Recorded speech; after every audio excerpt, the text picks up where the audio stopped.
Hello my dear focus, आज का एक बहुत ही इम्पॉर्टेंट लेसन है यूनिट 9 का फिल्म थियोरी से। एज आई प्रॉमिस्ड यू कि जर्मन एक्सप्रेशनिज्म के बाद मैं लाऊंगी आपके लिए सोवियत मोन्टाज, जो कि थोड़ा सा ट्रिकी है, थोड़ा सा डिफिकल्ट है, but at the same time बहुत इंटरेस्टिंग भी है और बहुत इम्पॉर्टेंट है आपके यूजीसी नेट एग्जाम के लिए। तो हम बहुत डिटेल में पढ़ने वाले हैं इसे, साथ ही साथ हम इसके कुछ क्वेश्चंस आंसर्स भी करेंगे और हम समझेंगे कि किस तरीके का क्वेश्चंस आता है बेसिकली और एग्जाम में।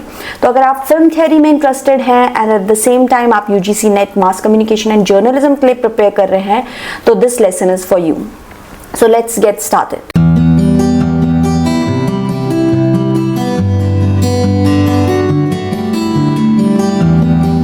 सबसे पहले हम समझते हैं कि सोवियत मोन्टाज है क्या।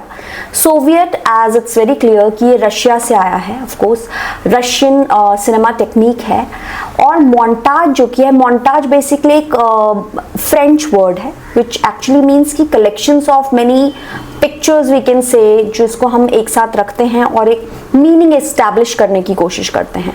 जैसे कि मैं 4-5 इमेजेस, एक शेर की, एक बिल्ली की, एक मे बी चीता की या फिर एक लेपर्ड की, बहुत सारी मैं पिक्चर्स अगर इकट्ठा करके एक जगह लगा दूं तो मैं एक मीनिंग एस्टैब्लिश करने की कोशिश कर रही हूँ कि ये जितने भी एनिमल है ये स्पीसीज एक फैमिली से है। मे बी मैं ये करना चाह रही हूँ, या जो भी मीनिंग आपके मन में आ रहा है उसको इंटरप्रेट करना। तो आप बहुत सारी इमेजेस को लेकर के कुछ मीनिंग एस्टैब्लिश करना चाहते हैं, that is basically collection of pictures try to establish some meaning, it is called as montage. ठीक है, तो स्टार्ट करते हैं इस थ्योरी के बारे में कि ये कैसे आई, क्या थी और कौन कौन सी इंपॉर्टेंट मूवीज हैं सोवियत मोन्टाज से रिलेटेड और कौन इन्हें लाया था।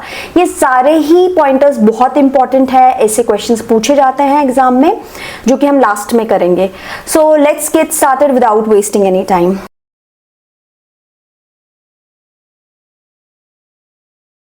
वेल, सोवियत मोन्टाज जो मूवमेंट था ये आया था सोवियत रशिया से बेसिकली। ठीक है, ड्यूरिंग 1910 एंड 20s। एज इससे पहले हम जर्मन एक्सप्रेशनिज्म की बात कर चुके हैं, वो भी 20s में ही आया था, 90s में, 19s और 20s वर्ल्ड वॉर के बाद आया था। Same goes with this. ठीक है, और ये अर्ली 30s तक रहा था। ये जो था बेसिकली ये टेक्निक थी, एडिटिंग टेक्निक। ठीक है, कि हम एडिटिंग करके हम कैसे पोर्ट्रे कर सकते हैं किसी भी इमेज को। वेल, पॉलिटिकल प्रोपेगेंडा के लिए भी यूज होती थी। फॉर एग्जाम्पल मैं अगर आपको सिंपल टर्म्स में बोलूं, अगर आप किसी की इमेज लो एंगल से शूट करते हैं तो वो बहुत ही ज्यादा आपको जाइंट दिखाया जाता है, means like this person is very powerful, या ये स्ट्रेंथ दिखाने के लिए। अगर वही शॉट अगर आप ऊंचे से लेते हो तो वो ड्वार्फ दिखाया जाता है। तो ये जो एंगल्स टेक्निक होती है ना, ये भी हमारे माइंड में कहीं ना कहीं कॉन्शियसली रहती है। ठीक है, तो जो कैमरा एंगल टेक्निक्स हैं वो या एडिटिंग टेक्निक्स है वो बहुत ज्यादा इंप्रेशन पुट करती है ऑडियंस के ऊपर कि ये क्या एक्चुअल में दिख रहा है या दिखाया जा रहा है। लेव कुलशॉव कौन थे? ये एक मॉस्को में स्कूल टीचर थे। ठीक है, मॉस्को में ये फिल्म स्कूल में पढ़ाया करते थे। ठीक है, और according to a prominent director Sergei Eisenstein, इनका नाम बहुत इंपॉर्टेंट है सोवियत मोन्टाज थ्योरी के लिए, दोनों का ही, लेव कुलशॉव और साथ ही साथ सर्जी आइंस्टाइन का भी। उन्होंने क्या बोला कि डिफरेंट तरीके की एडिटिंग टेक्निक होती है, उसको उन्होंने मोन्टाज नाम दिया कि there are different types of and mainly 5 different types of montage, जो कि अलग अलग मूवीज में भी लाया गया, जो कि first time ever in cinema use किया गया वो एडिटिंग टेक्निक। ठीक है, तो हम उसके बारे में भी बहुत अच्छी तरीके से पढ़ेंगे कि क्या था। और इसकी काफी सारी पॉपुलर सोवियत मोन्टाज की मूवीज है, like kino eye, battleship of Potemkin, the death ray, mother, October. ठीक है, अगर आप बैटलशिप ऑफ पोटमेकिन की बात करें तो इट्स वेरी इंपॉर्टेंट मूवी, आपको इसके बारे में पता होना चाहिए। और साथ में मोन्टाज कैसे यूज किया था, क्योंकि इसमें सारे ही मोन्टाज यूज किए गए थे। एडिटिंग टेक्निक से कई बार ऑडियंस को भी सोचने में मजबूर करते थे। आप हमेशा उनको फील ही नहीं करवाते थे मूवी के बारे में कि वाओ ऐसा कुछ हो गया तो वाओ आप फील करता है इमोशनली या हैप्पी एडवेंचरस, बट आपको सोचने पे भी मजबूर किया जाता था इन एडिटिंग टेक्निक के थ्रू। इसको बोलते थे 1+1 is equal to 3। 1+1 is equal to 3 यानी कि आपने एक पिक्चर लगाई और दूसरी पिक्चर लगाई। मान लीजिए आपने एक पिक्चर लगाई एक इंसान की और दूसरी पिक्चर लगाई आपने एक बोल की, सूप बोल की।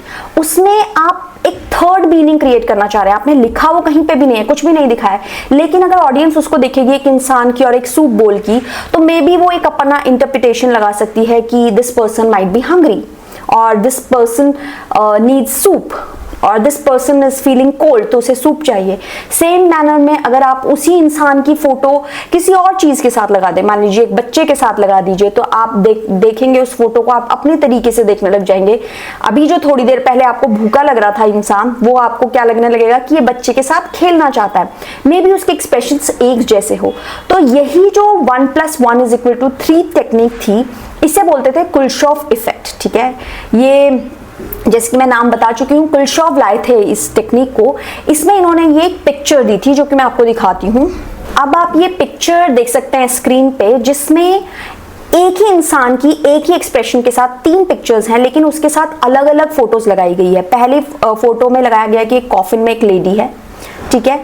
दूसरे में लगाया गया है कि वो एक सूप का बोल, जो मैं ऑलरेडी एग्जांपल दे चुकी हूँ। और तीसरे में लगाया गया है एक lady, she is sitting in a seductive position, ठीक है, ना काउच।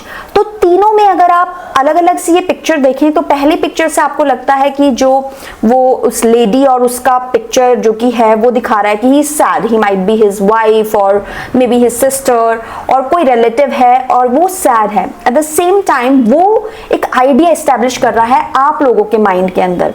एंड सेकंड पिक्चर में आप देख रहे हैं सूप बोल और उस इंसान को, तो वो एक अनदर पिक्चर क्रिएट करने की कोशिश कर रहा है दैट शोज लाइक हंगर है, ठीक है।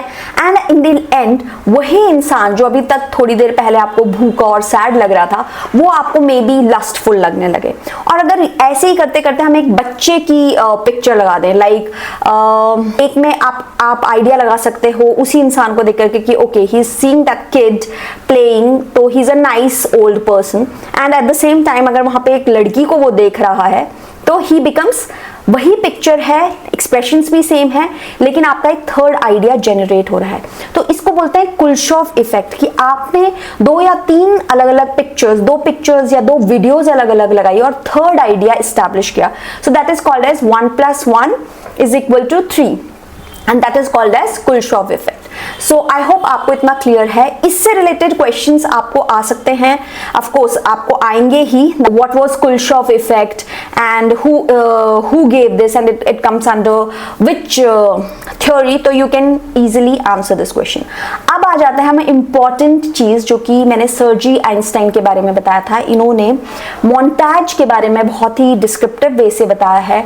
5 तरीके के डिफरेंट मोन्टाज बताए हैं जो कि हम आज पढ़ने वाले हैं। जो नंबर 1 मोन्टाज है उसको बोलते हैं हम मेट्रिक मोन्टाज। मेट्रिक मोन्टाज क्या होता है? मेट्रिक मोन्टाज क्या होता है, अगेन जैसे कि आपने एक पॉन्ड्स का ऐड देखा होगा, आई थिंक डव का ऐड देखा होगा। डव में बहुत सारी लड़कियों की पिक्चर्स होती हैं।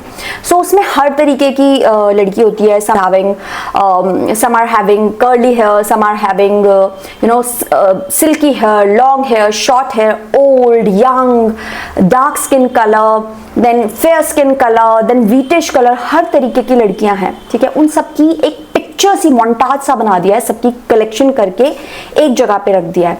आपको क्या लगता है कि वो क्या बताने की कोशिश कर रहा है उस पिक्चर के through? Maybe of course it's a beauty brand and it is trying to tell you that it is for all skin types and all age group and for every woman, as every woman is beautiful in her own way, ठीक है। तो वो एक message, उसने भले ही कुछ वो tagline ना लिखे या कुछ ना लिखे, बट आपके मन में ये आइडिया आएगा, right. Eight the same time अगर आप देख रहे हैं बहुत सारे एनिमल्स की पिक्चर्स, तो मे बी आपको लग सकता है ये वाइल्ड लाइफ सेंचुरी का एडवर्टीजमेंट है या फिर बहुत सारी जगहों का एडवर्टीजमेंट। तो आप एक जगह मतलब वहाँ के टेम्पल्स दिखा रहे हैं, तो मे बी वो रिलीजियस पॉइंट ऑफ व्यू से कुछ थर्ड आइडिया एस्टैब्लिश करने वाले हैं। So that is called metric montage, यानी कि आपने बहुत सारी पिक्चर कलेक्ट करके एक थर्ड जो कि है पर्सपेक्टिव, जो थर्ड आइडिया है, लोगों को आप सिर्फ फील नहीं करवा रहे हो, आप उनको सोचने पर मजबूर कर रहे हो कि क्या मतलब हो सकता है इसका, ठीक है। तो see, they are not writing anything, they are not telling anything, but just by pictures you get an idea कि it might be this, right.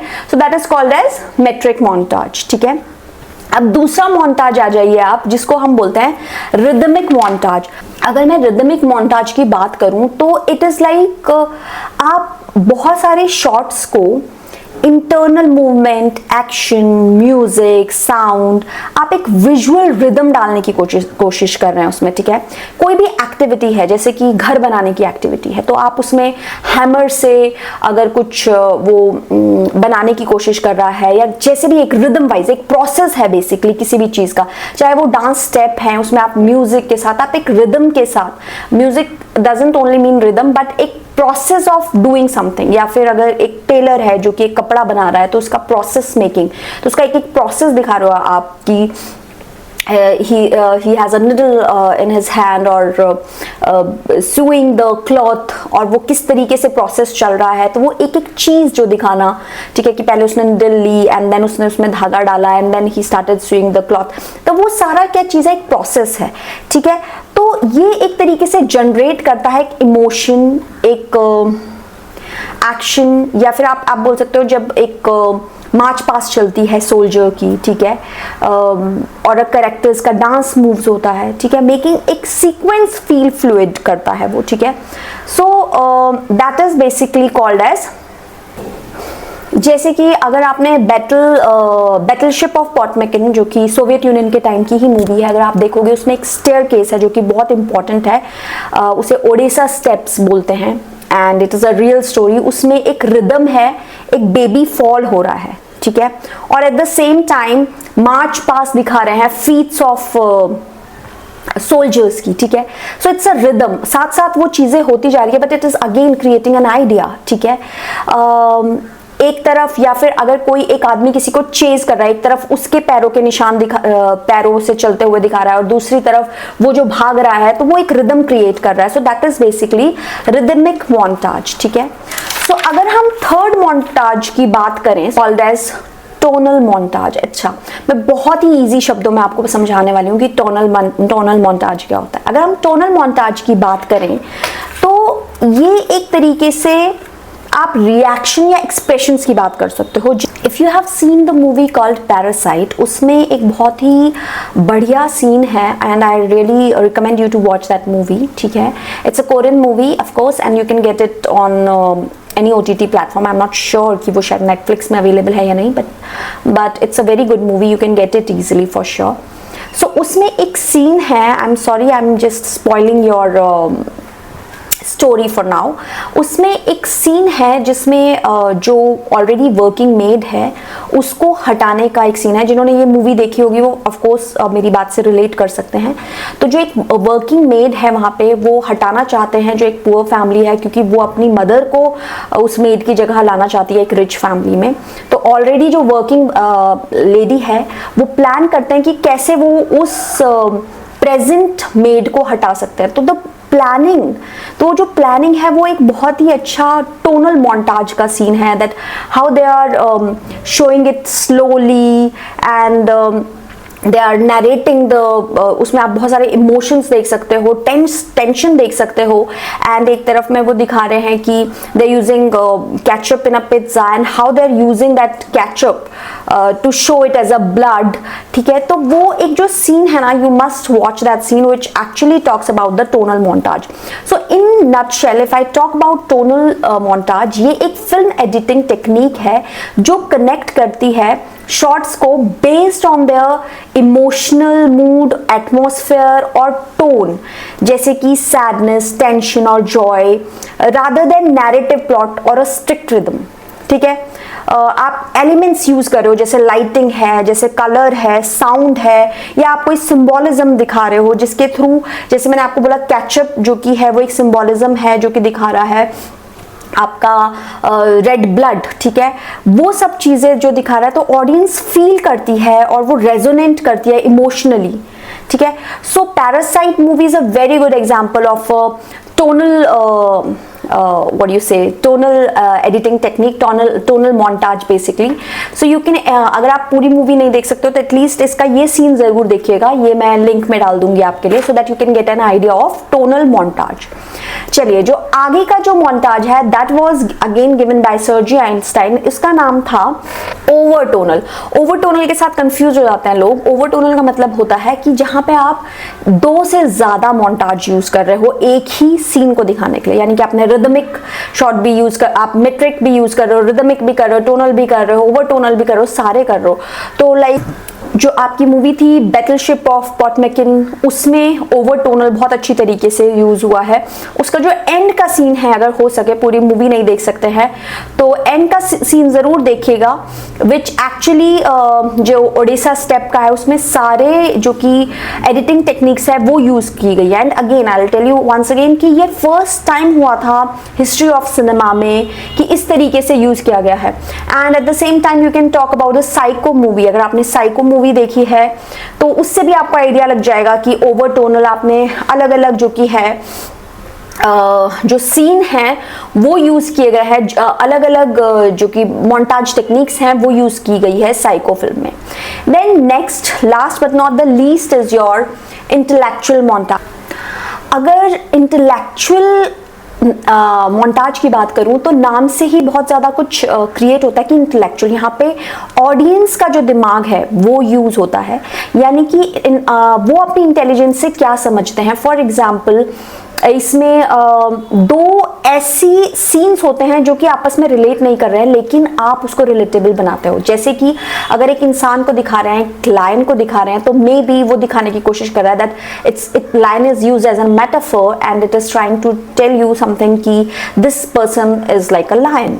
या फिर अगर आप देख रहे होंगे कि कई बार हम सीन्स में होता है एनिमल को किल कर रहे हैं, एनिमल की सेक्रीफाइस कर रहे हैं, तो सिंपली आपको एक आइडिया लग जाता है जब उसको गले में माला पहनाते हैं ना, फूल की माला पहनाते हैं, तो यू गेट एन आइडिया कि he is going to be die. Recently I was watching one series, तो उसमें मैंने देखा कि उसको मरते हुए नहीं दिखाते because it is of course एक बहुत ही ड्रामा मूवी थी, एक अच्छी फैमिली गो ड्रामा थी, तो उसमें उस एनिमल को मरते नहीं दिखाते हैं, तो उसको सिंपली क्या दिखाते हैं, उसको हार पहनाया और उसका तिलक किया है. So that means they are going to kill that animal, he is going to be sacrificed, है ना. तो वो जो कि है वो एक मेटाफर है जो कि बेसिकली यूज होता है. That is an intellectual montage कि आप जो थर्ड पर्सन है वो अपने आप समझ जाए, ऑडियंस जो कि है वो अपने आप समझ जाए कि ये metaphor what it is trying to showcase. At the same time ऐसे बहुत सारे सीन्स होंगे जो कि आप आइडिया लगा सकते हैं by seeing the metaphor, and that technique is basically called as an intellectual montage. Like if you will see the movie October, Russia Soviet Union के टाइम की जो मूवी थी, बेसिकली रशियन सिनेमा था. I really didn't like the scene but it's been shown कि उसमें एक cow को slaughter किया जा रहा है, and that slaughter is actually signifying the death of the people, that how people are being slaughtered. ठीक है, तो उन्होंने लोगों का स्लॉटर दिखाने की जगह they showed the slaughter of a cow. ठीक है, so it was a kind of a metaphor or symbolism. तो जो as an audience you understand that what it is. ठीक है, एक चीज इंपॉर्टेंट मैं आपको और बताना चाहूंगी, that is about the juxtaposition. Juxtaposition एक बहुत ही कॉमन टेक्निक थी जो मैं अभी तक आपको तब से बताती आ रही हूँ. दैट इज आप 2 अलग अलग सीक्वेंस जो कि बहुत कॉन्ट्रास्टिंग है, 2 अलग इमेजेस या वीडियोस या शॉट्स जो कि बहुत ही कॉन्ट्रास्टिंग है, आप उसको एक साथ ला रहे हो and you are trying to establish a third idea that is called as a juxtapositioning. So juxtapositioning जो कि टेक्निक थी ये भी किस में आई थी, आपकी सोवियत मोन्टाज थियोरी में आई. सो ये था आपका कंप्लीट सोवियत मोन्टाज थियोरी के बारे में, जिसमें मैंने आपको बताया क्रिश्चॉफ इफेक्ट्स, देन मैंने आपको बताया अलग अलग तरीके के मोन्टाज. अब हम डिस्कस कर लेते हैं कि किस तरीके के क्वेश्चंस आते हैं. तो लाइक मैंने स्टार्टिंग में ही जैसे आपको बताया था, सबसे पहले तो इसमें मूवीज के बारे में पूछा जाता है आपसे कि कौन कौन सी जो कि मूवीज हैं आपकी. ठीक है, सोवियत मोन्टाज की सबसे इंपॉर्टेंट मूवीज कौन सी हैं, तो यू शुड नो दैट.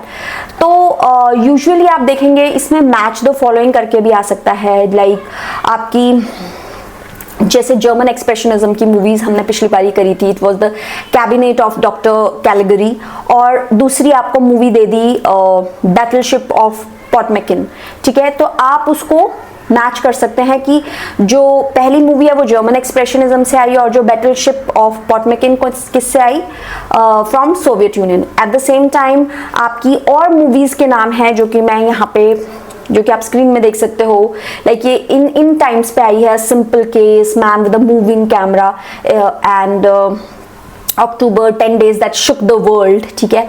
ये कुछ मूवीज जो कि है इंपॉर्टेंट है, जो कि आपको याद करनी पड़ेगी, ठीक है। साथ ही साथ इसके जो डायरेक्टर्स हैं, मेनली आप प्रोमिनेंट डायरेक्टर्स सर्जी आइंस्टाइन का नाम नहीं भूलेंगे, आपको इनका नाम याद रखना है।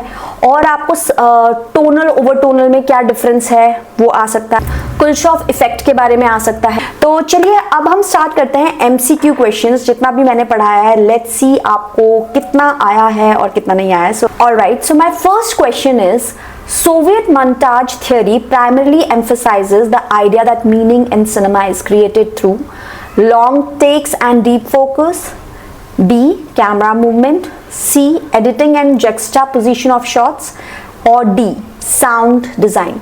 So I will be giving you 3 seconds to answer this question. Please write down your answers on comment section. All right, so yes it is C. So yes it is C, editing and juxtaposition of shots. Like I already told you कि ये एक editing technique थी plus juxtaposition, like दो आप अलग अलग जो images है या फिर जो दो अलग अलग areas है जो कि placing two contrasting or different things, ideas या characters side by side, ठीक है, that is called as juxtapositioning, ठीक है। चलिए next question is, which film maker is considered the pioneer of Soviet montage theory? Is it Sergei Eisenstein, Lev Kuleshov, Dziga Vertov, D Vsevolod Pudovkin? So yes, answer is B, Lev Kuleshov, ठीक है। इन्होंने ही Soviet montage theory लाई थी and सर्जी Einstein ने क्या लाया था, मोन्टाज के टाइप्स बताए थे, ठीक है। So don't get confuse between these two names. Alright, your next question is, Sergei Eisenstein defined montage as A, smooth continuity of images, B, collision of independent shots, C, realistic representation of time, or D, natural flow of narrative? Yes, it is B, collision of independent shots, ठीक है।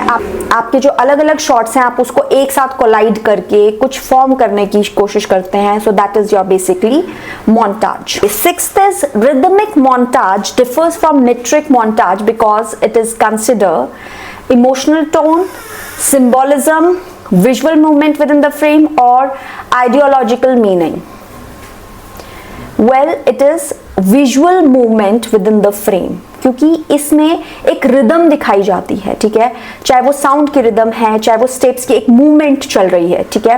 Like I told you कि एक इंसान चल रहा है, like या वो जो बैटलशिप ऑफ पोटमेकिन थी उसमें जब बच्चा नीचे गिरता है and at the same time march past दिखा रहे हैं, तो it is a movement, right. So your answer is visual movement with in the answering your questions, like question 7 is C, question 4 is A, इस तरीके से आप आंसर देते जाइए। Your next question is, film Battleship Potemkin 1925 is famous for which montage sequence? Is it A, the factory strike, B, the Odessa step sequence, C, the storm at sea, or D, the workers assembly? Yes, it is indeed B, the Odessa step sequence. So these were some questions which we did. Don't worry, UGC net exams में जो previous years questions थे इससे related मैं वो भी करवाऊंगी। Once I complete the unit 9 section, हम end में एमसीक्यू ही करने वाले हैं, चाहे वो जर्मन एक्सप्रेशनिज्म से रिलेटेड है या सोवियत मोन्टाज से रिलेटेड है। आगे आपके इटालियन न्यूरलिज्म और फ्रेंच न्यू वेव, बहुत सारे सिनेमाज रहते हैं, वो मैं आपको डिटेल से डिटेल में लाने की कोशिश करूंगी। Till then keep working hard and if you have any other doubts or queries या आप कुछ और भी सीखना चाहते हैं, so let me know. Till then, have a very nice day.